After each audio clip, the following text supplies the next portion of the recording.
Rise and grind, rise and grind.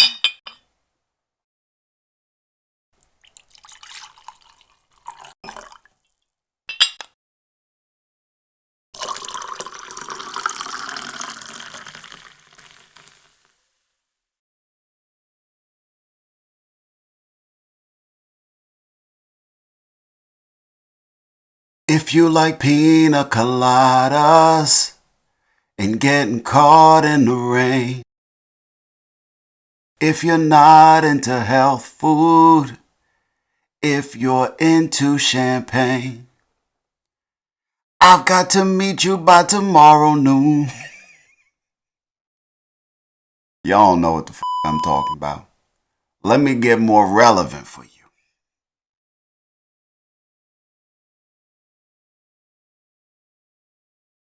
They say this is a big rich town. I just come from the poet's part.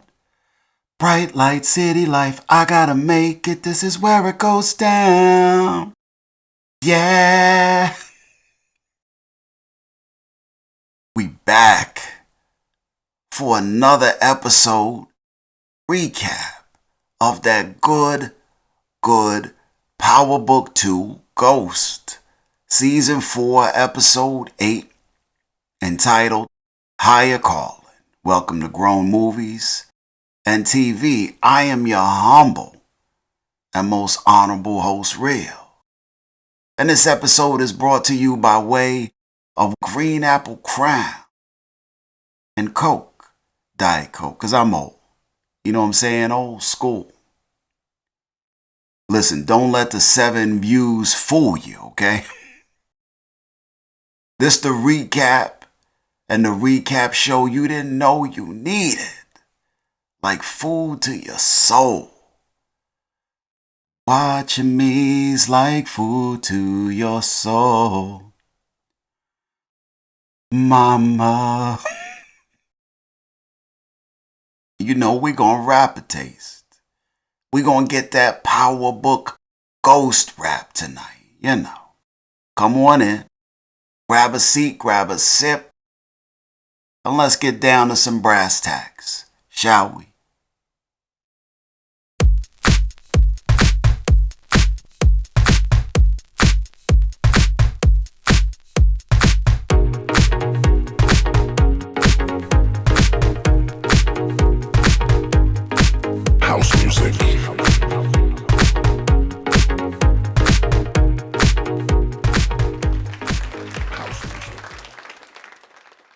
So we start off with Detective Carter and his crooked ass task force having a little celebratory moment for the life and times of Detective Felicia Lewis, you know.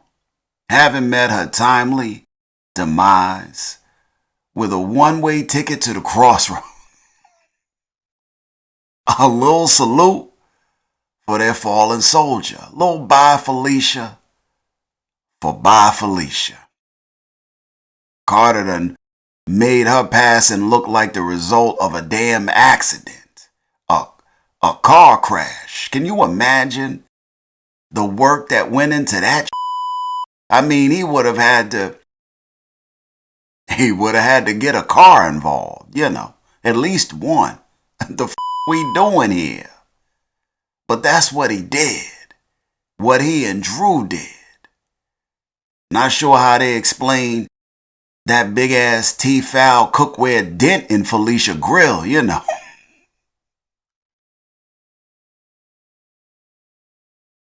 Don't know what part of a car would do that, but looks like he was able to pull it off. But Detective Nico, he ain't buying it though. Pulls Carter to the side. He like an accident, boss? Come on, player, what the dealio? Carter like, did you read the report? Nico like, yes I did. Carter like, whatever the report said, it was that. Don't ask me no more questions. Everything you need to know is in that report. But do take some time to grieve. Do get over this. If you need to talk,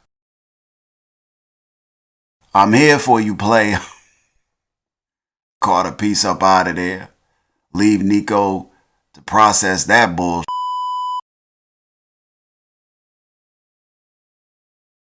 Meanwhile, on the other side of town, Tariq and Monet meet up. They trying to figure out their next move with everything that just happened after Dirty Di just hopped on Pop and topped the cop. And now, if they didn't think Carter had him by the balls then, he got him now, and they know it. Now they even got Tariq caught up in this mix. He don't even work for Noma, or Monet no more for that matter. At this time, their next responsibility, they feel, is to get some dirt on Noma, so Carter can get her in his pocket, or off the map, one of the two, you know. Cause Noma is the big fish, the international player. I know you ain't a pimp, but pimp, remember what I taught you. Keep your heart, 3 stacks. Keep your heart. Play your part. Play your part. Sweet Jones. You know, y'all know what the I'm talking about. Cause Noma the big fish that Carter can't seem to get on the end of his hook, and he wants her. But damn all of that, they want to off his ass. So they plan to play Noma against Carter. Get her worked up enough to want to take him out her damn self. You know, manipulate situations to make them enemies. And they put things in motion. At some point they meet up with Kane and Noma. Tells Noma Carter knows who she is. Tells her he don't like not having people under his thumb. And that Carter needs to be handled. And at that point, Tariq offers his extermination services, you know. Little cop be gone service. Little 187 on an undercover. Now, Noma already knows Carter got her in the scope. But she's cautious with her moves. Ask them for hard evidence, which they don't have, but don't need. Because all they doing is planting the seed in her mind that Carter gotta go. And to make it all seem real, Monet adds the drama like only Monet can.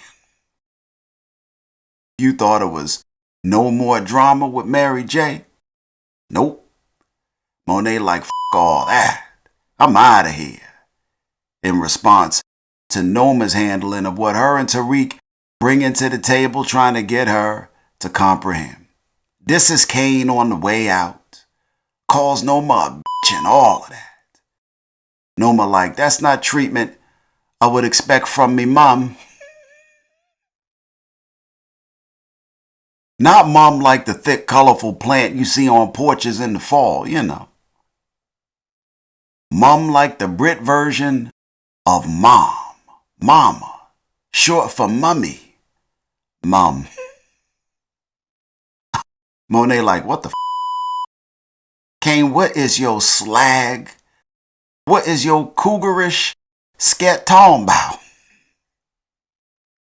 Noma takes the opportunity to let her know. Flashes the ring. Let her know they about to be more than partners in the drug game, you know. Got on that sister sledge. We are family. I got all my hitters with me. Noma's ass got super cheeky. She like, we getting married, love. Monet can't believe it. Had Monet pressure all the way up. Her and Tariq piece up out of there. While Monet still had all her mental capacities intact. They piece out of there. Kane like, look, we know Carter dirty. We know that. That should be leverage enough. Noma like, mofo, I've been asking you and your little girlfriend Effie for like 3 damn episodes now to find out how the hell I got on Carter's radar and what he got on me. Like, do that.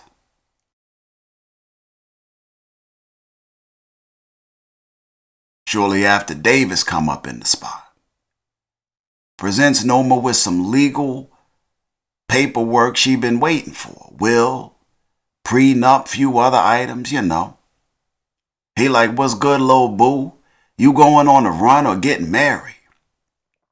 Davis a little concerned. You know, he like, the f***'s up.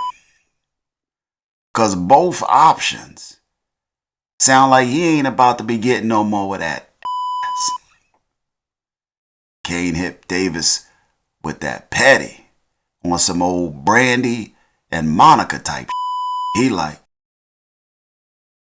you need to give it up. Had about enough. It's not hard to see. No, ma is mine.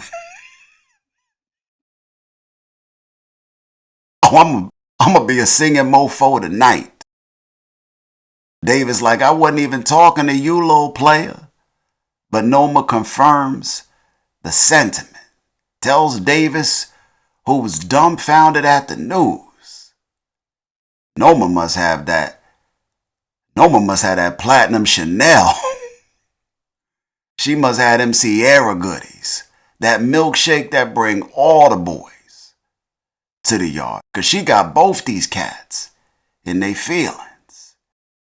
Kane like, your work is done here. Call Davis Johnny cocksucker. And all of that.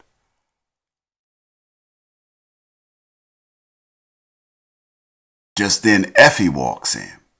Sees Kane and Davis up in there, just standing there.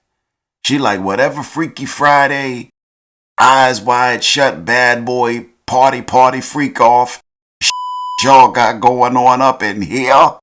I ain't about that life. Like Noma's is so obvious. Effie been peeped it. I mean, when she walked in, it wasn't nothing crazy happening. No clothes was off. No scenario looked sexual even. She said she didn't want no parts of their little freaky love triangle, you know. And to that, Noma starts up her own little pissing contest with Effie. Flashes her engagement ring.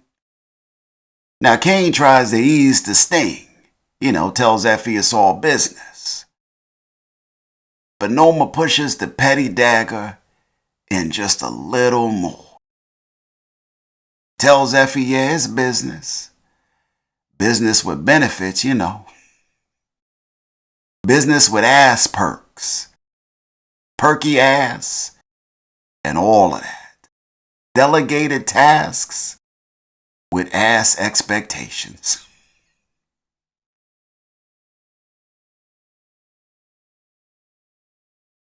Noma tells Effie that any ass that's going to be handed to Kane from this day forward is to be served up by her, Noma. Told her all that dilly-dallying they been doing. I said they was dilly-dallying. Effie and Kane, that is. Well, that shit's officially over at this point. And once all the pettiness up out of Noma's system, she gets on that business. Tells Effie she needs Kane's social media page tightened up, you know. She like, make him look good online. You know, the digital men's warehouse. Usual non-drug dealer type stuff, you know, bro pics, food pics, throw some college on there if you can. Davis like, yeah, community college. Told her hit him with that Queensboro community. Effie is then excused. And while Kane walks Effie out, or tries to, Davis tries to understand what the f*** Noma doing. He sounding crazy. He like, you told me y'all was just pillow talking. Don't sound like much talking happening. What's up? But of course there's talking, player. You know, all the usual questions. Where do you want it? How do you want it? Love the way you activate your hips and push your ass out. Gotta play you wanting this so bad I'm about to pass out. How do you want it? He like, you told me y'all was just pillow talking. Noma trying to ease the sting to Davis a little. Noma and Kane trying to both ease the pain to their side pieces. Noma explains the rationale and the dynamics behind all of this marriage chit-chat. He like, I thought we were moving forward. You know, I thought we were moving toward a proper business partnership. She like, stop playing. Your practice looking like straight ass right now. He like, yeah, but I thought my tongue game, you know, my licky was compensating where my finances was a little sticky.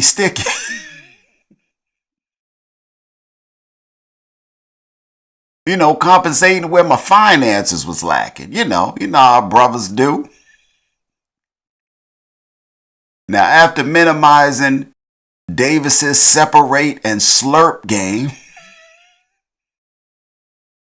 she like, ain't you still going through a divorce? Breezed by his ass like a leaf in fall. You know how Noma like to do. Noma love to make a point, then brush past the cat. Davis piece up out of there, meets up with Tariq and Monet. Tariq tells him they need info on Noma, which they can give to Carter to give him leverage. Tells Davis she needs to be taken out and that his time with Noma is now limited. Now Davis knows they speaking sense, especially after the little conversation he and Noma literally just had. Like his time with Noma is essentially up.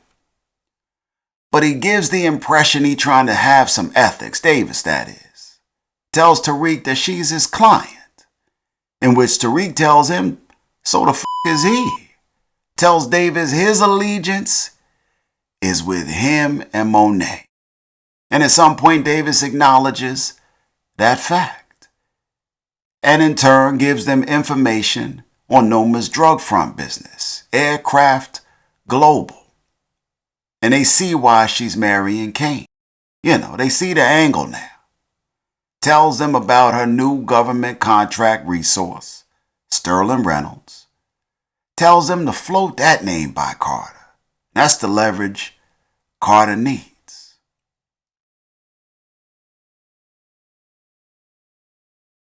Now, while they plotting and planning on Noma, the word about her and Kane's wedding plans continue to spread. Noma catches up with Anya, lets her know what's happening.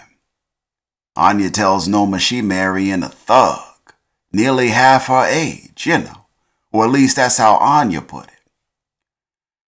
I'm in love with a man nearly twice my age. Don't know what it is, but it's a hoot from my youthful days as I go. Y'all don't know what the I'm talking about. She don't want no lovers, honey. She want the money.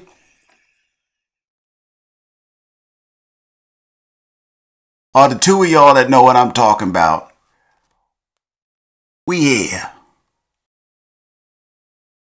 Anya told her mother the dick must be hellafied,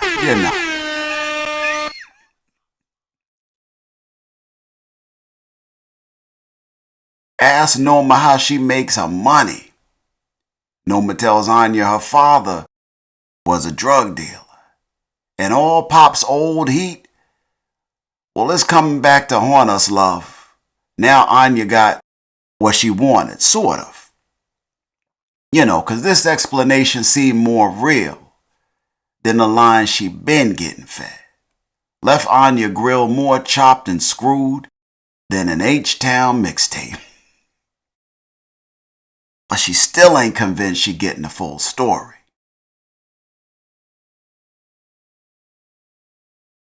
She peace up out of there. Heads down to her soon-to-be new daddy crib. Monet already up in there, going back and forth with Kane. Monet don't like how Noma using Kane, and Kane don't like how she feeding Carter information on Noma, stealing drugs and shit from they operation. Anya come up in the spot. Now, Monet not knowing who Anya is, thinking Kane about to have a booty call.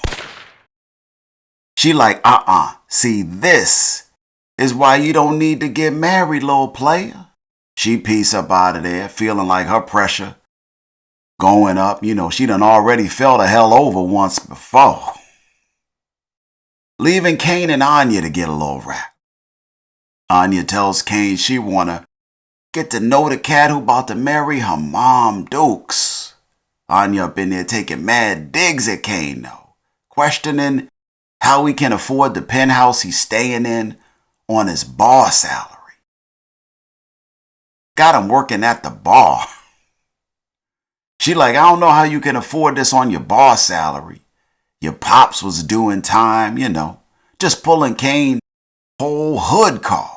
Called his family the Gottis of the ghetto. What she really want to know is if her mama sells drugs, if her mama is the queen pin. You know, because a party ain't a party till it's ran all through. See, even though Noma told her a new truth, Anya ain't sure if it's the truth. And she asks him. Kane hit her with the LL, told her to pass the Heineken and mind her business. Broke out a few $100 bills, told her go buy something nice for herself, you know. He like, go make a TikTok or some shit. She act like she ain't want it, but she damn sure took that money. Piece the up out of there. Soon after Kane pieces out, goes down to see Effie at the dorms. She ain't got nothing to say to his ass, cause Kane done made his goddamn bed and he appears to keep making it. She tells him good luck and congratulations on the wedding. I hope your wife know she got a player for real, and that's no bullshit. I can't help it, y'all. She like, congrats on the wedding. Let her know when they get up on that Bastards, Bitches, and Beyond registry. Says she'll put a little something on that registry. Closed the door on his ass like Teddy Pendergrass. Went the on with her night. At some point in the near future, Effie stops by Kane's crib, having put in some work on his social media profile. Comes by to show him how it's going. She got Kane ass looking like Theo from the Cosby Show. Got him going to Rutgers and shit and all of that. Kane ain't trying to hear about no goddamn social media profile. He like, I care about you.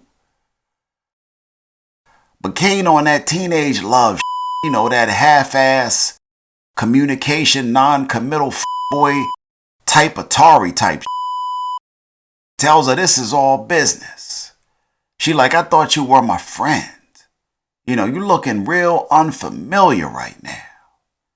He tells her he got her though, always, no matter what. And for some reason, she good with hearing that. That little bit of game is food for her soul right now. Hold up, y'all. I need to break for a quick re-up, quick turn-up break. 1 second.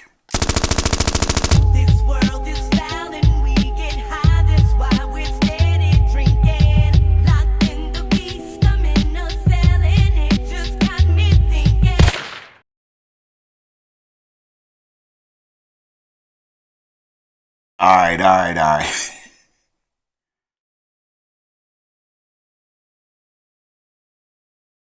Somewhere across town, Nico and Carter make good on their deal with Drew. Gives him the fight club to run. You know, the one Zion used to be the man on. Takes Drew down to the spot. Introduces him to his new crew. At some point, Kane goes down to that spot. Checks Drew on his new gig. Said he came to make sure he wasn't giving all the secrets away. Now that he on the opposing team and all, you know. And they all up in each other's grill. That sibling rivalry is heavy between the two of them. They both, in their own way, feeling underutilized in the Tejada organization of old. Now happy to be a more appreciated player, or so they feel, under new management. I'm in love under new management. You know, they both feeling like new men. Kane under Noma, Drew under Carter. Got that responsibility like they never had before, or so they feel. Kane peace up out of there. Next day, Drew heading into work, happy as a birthday, pleased as punch to be putting in that important work for Carter and the crew down at the club. It wasn't no half-stepping in Drew's stride. My man had that Pointer Sisters walk. Like he's so excited and he just can't hide it. It looked like he couldn't wait to get the day to started.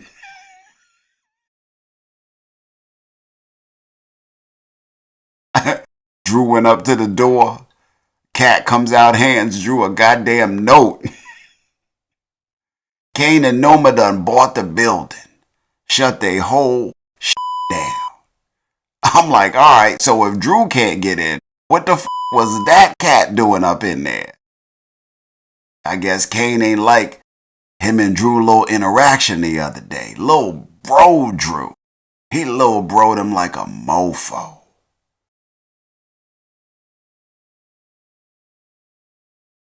Drew pieced up out of there, got on some get back though. Sneaks into Kane's crib, butthurt from the club being closed down. Breaks into Kane's laptop. Sees there's a shipment coming in for Noma tonight. Pieces up out of there. Catches up with Carter. Tells Carter about the shipment coming in. And Carter's task force runs up on that. Finds a truck full of guns. And all of that. Just then somebody hit Kane up. Let him know the shipment got jacked by Popo. Eventually he gets a text from Drew. Letting him know he did that. This is handiwork. So there. Got him.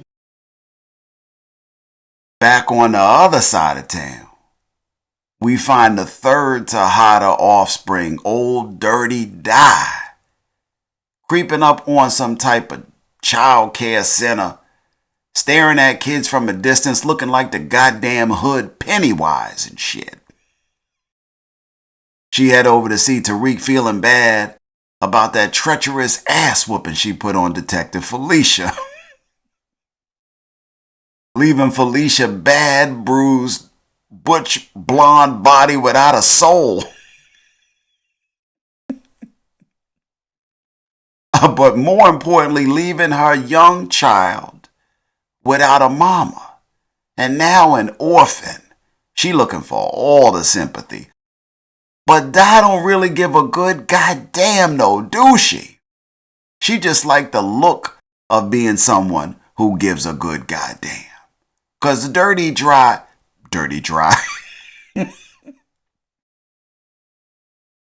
Cause dirty Die all about that drama.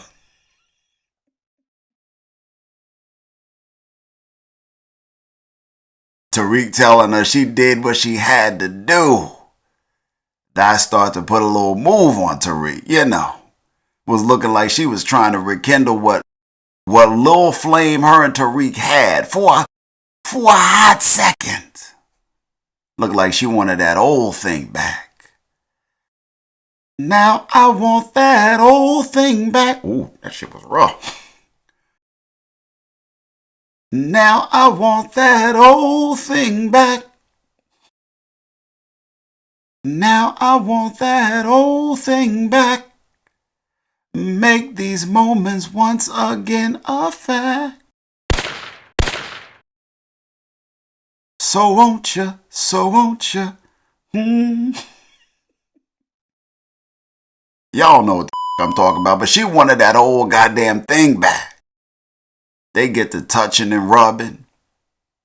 Tariq start to feel his little nature rise. You know, he head to the drawer to get that Jimmy hat. Ding, ding, dong. The J, the I, the M, the Y, the J, the I, the M is Jimmy. Ready to break out that Jim Browski. Y'all really don't know what the I'm talking about. She like, what the is you doing? We don't need that, Tariq. We don't need no condoms. He like, the hell we don't. Now, more so in his mind, not in his words, but in his mind, Tariq like, I just dodged a bullet most recently. And I ain't trying to jump back in front of the damn gun. You cool and all, die? But damn, she ain't feeling Tariq at all for his sentiment, for how he moving. She like, is getting me pregnant again that bad a damn idea? He like, nah. Like, I'm cool with you getting pregnant again, just not by my ass. He like, I thought you wanted some D.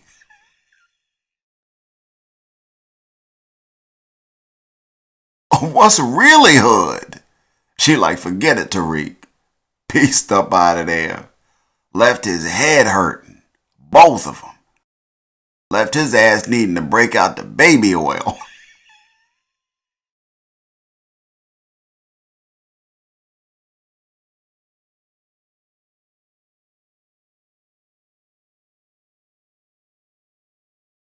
At some point, Tariq catches up with Brayden back at their crib, their dorm residency.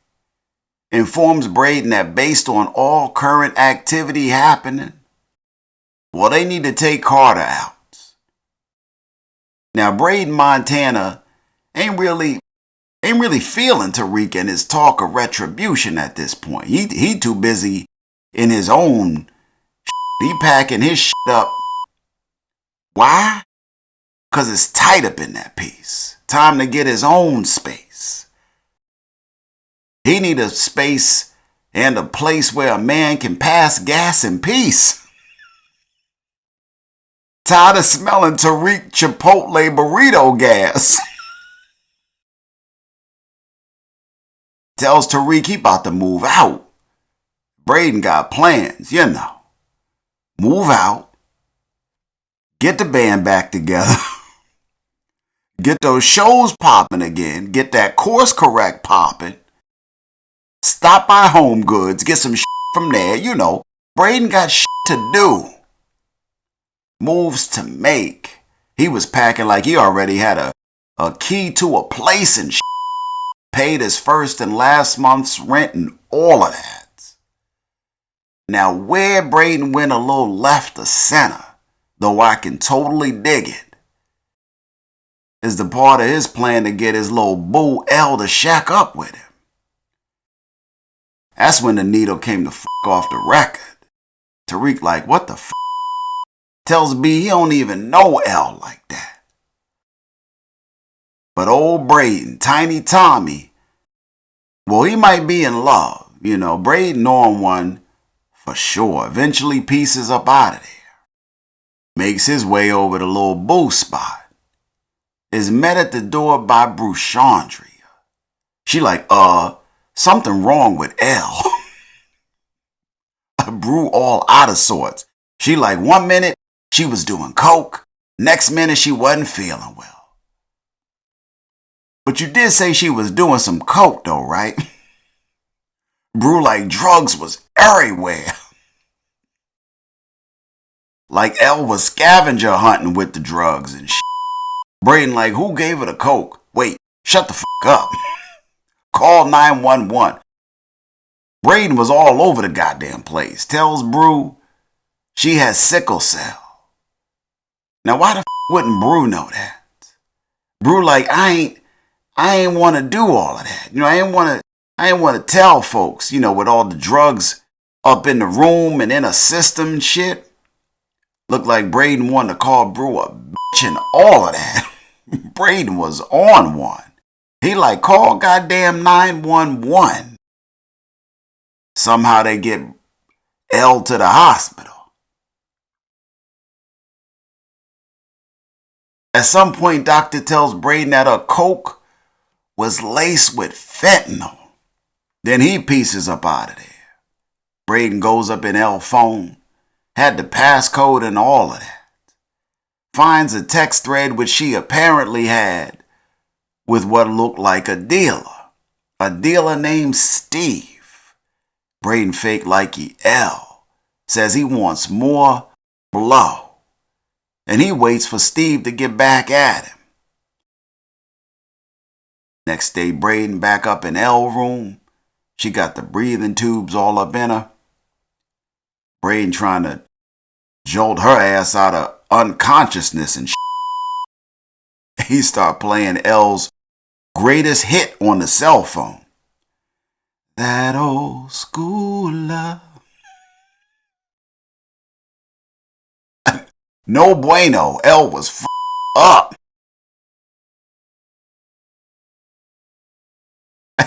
Just then her phone dings, and Brayden gets that follow-up text from Steve saying he could meet tonight. And at that point, Brayden hits his ace boom Tariq up. Sees if Tariq down to ride on this fool. You already know Tariq down. And they take that ride. Brayden on that Montana. He's sniffing and shit.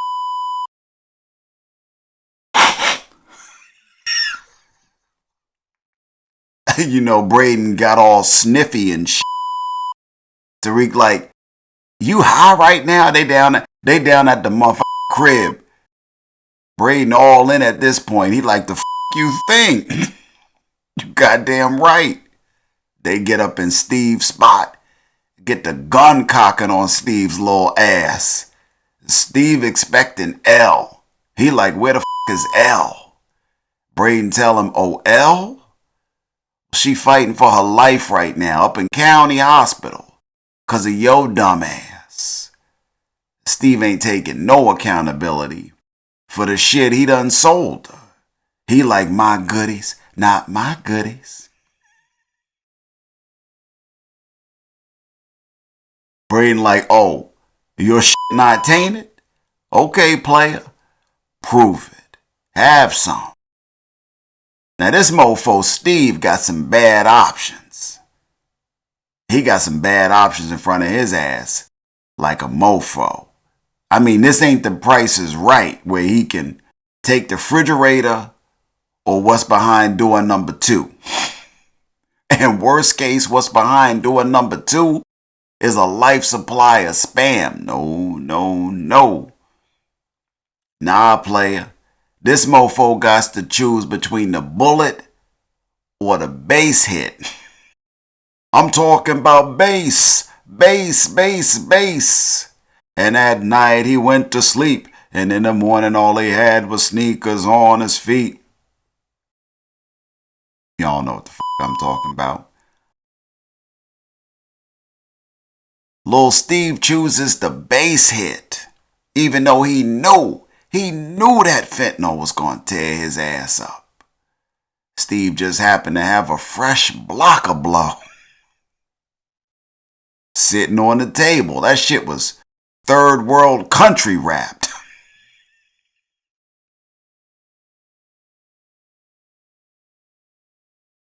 Looked like it had a pound or 2 on it. Cut open, ready for the partaking. Brayden pushed his ass into it, told him to act like Ray Charles, and make it do what it do, baby. This cat inhaled like a half a pound of coke. His shit was all fucked up. He like, there, I did it. His ass get up, thought he was going to take a chill pill. You know, get some juice and shit. Wash it down. Brayden was like, fuck that. Pushed him back over to the table.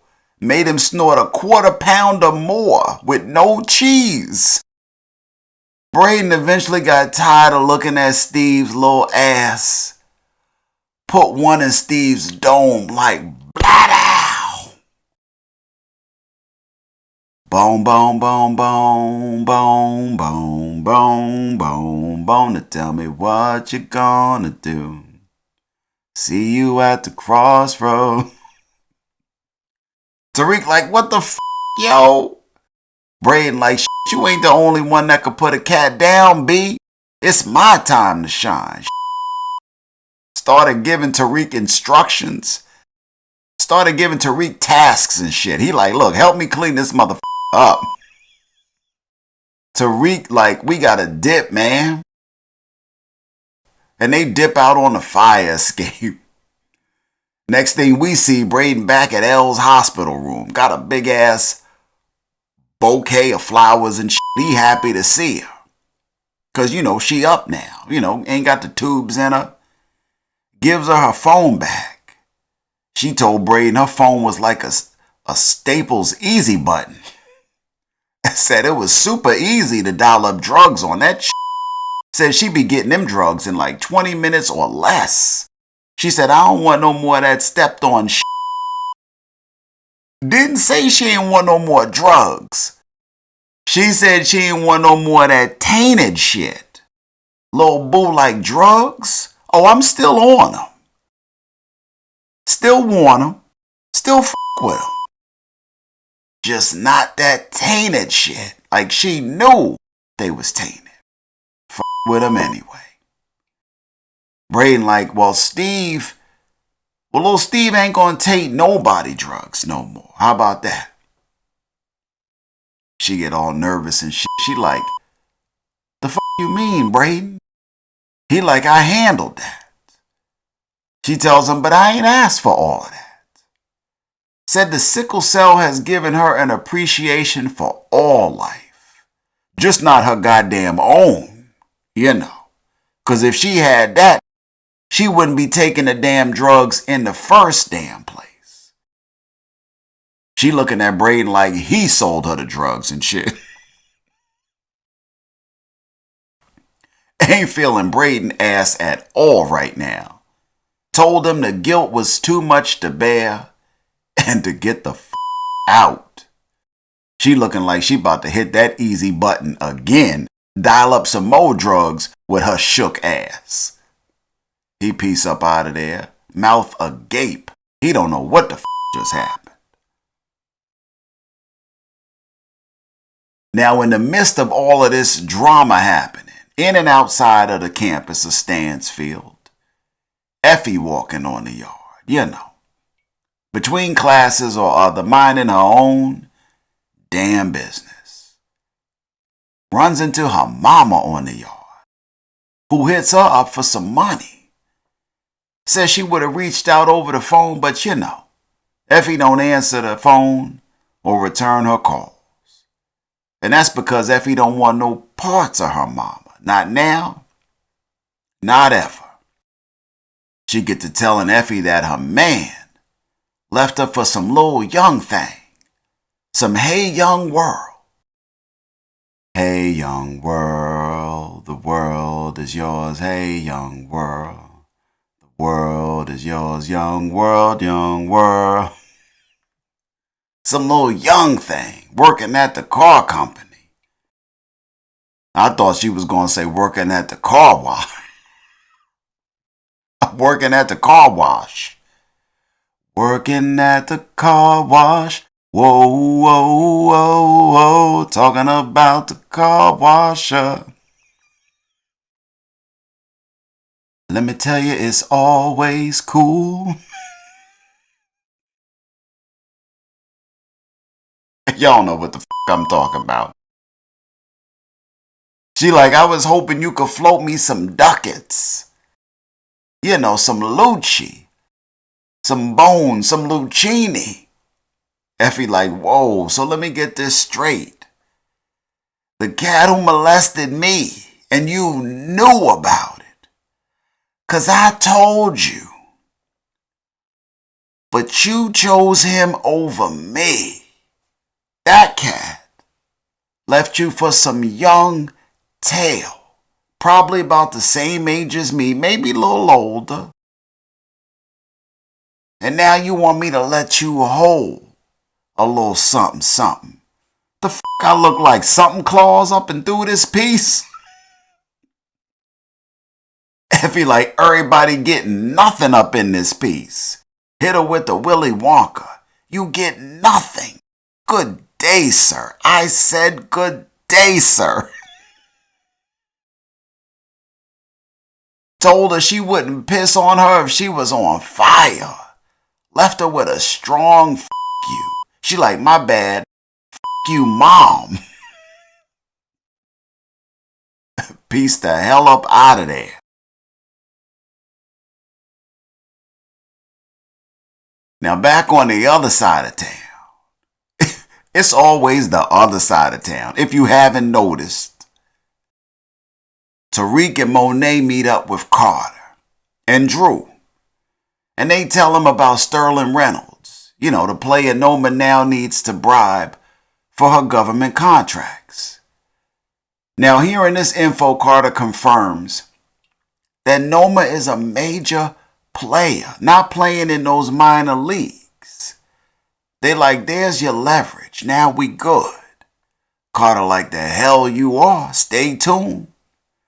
He goes to peace up out of there, but before they do, Monet takes a sec to talk to her son. Checks him a little, you know. But Drew lets her know that despite Carter being the po-po, he likes having that big responsibility. Responsibility he didn't seem to have when he was on her team. And him and Carter peace up out of there. Looks like Tariq and Monet back to square one. But they plot and they plan continuously. Put a new plan in play. Gets Davis in the mix so Davis can do his thing. And do his thing he does. Noma out and about schmoozing up to Sterling Reynolds, the new connect, at a dinner in a restaurant. I guess Noma ain't learned not to sit the by windows while doing her dealings. Even in the public places. After Zion shot her last shit up, you know. Carter got a team in the van listening to her conversation. And a team in the restaurant eavesdropping on her and Mr. Politico. Davis comes up in the spot somewhat hurriedly, interrupts their meeting, sits next to Noma, hands her a note under the table letting her know they being listened to. How does he know? 'Cause his team set it up working with Carter, unbeknownst to Noma, of course. Noma look around, see the van outside. See agents at another table trying to be slick, but listening. And they pardon themselves for the interruption, but peace the up out of there.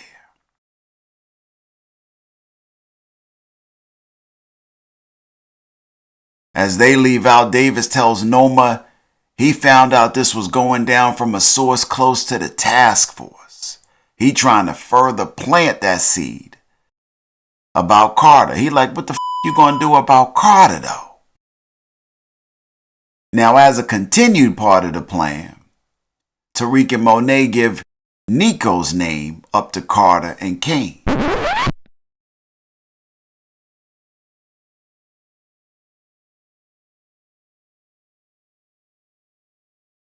Tells them they can get at Carter by talking to his right-hand man, Nico. And they get that underhanded rap with Nico in, Noma and Kane that is.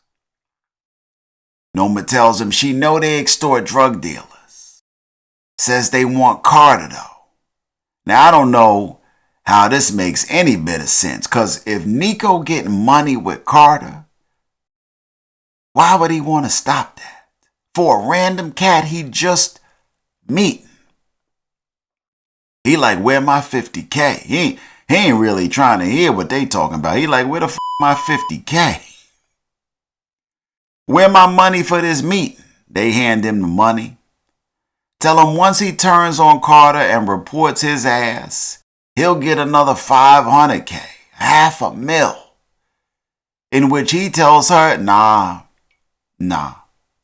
It's gonna cost 7 figures up front. And a payment plan that never stops. Can you imagine?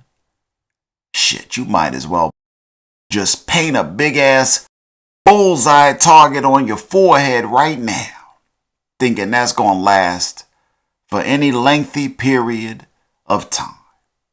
But it's just a play, just to see where she at with things, you know. Nico peace up out of there. Catches up with Carter in his office. And at this time, Carter been there talking to his wife, Ghost.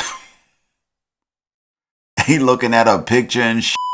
He's so goddamn loud and long with his conversation. When Nico came in the door, he thought he was interrupting a phone convo. He like, you on the phone, boss? When Carter said no, his face like, what the fuck? He like, I thought I heard you in here talking to somebody. Tells Carter Noma tried to flip him. Ain't tell him about that 50K though. You know, Nico was on that, ooh, my secret, ooh.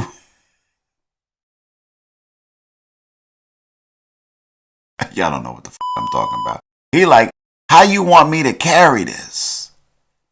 Carter tells Nico to take the deal and to set up a meet with just Noma for the first payment. And set up that meet Nico does. Noma goes for that first meetup.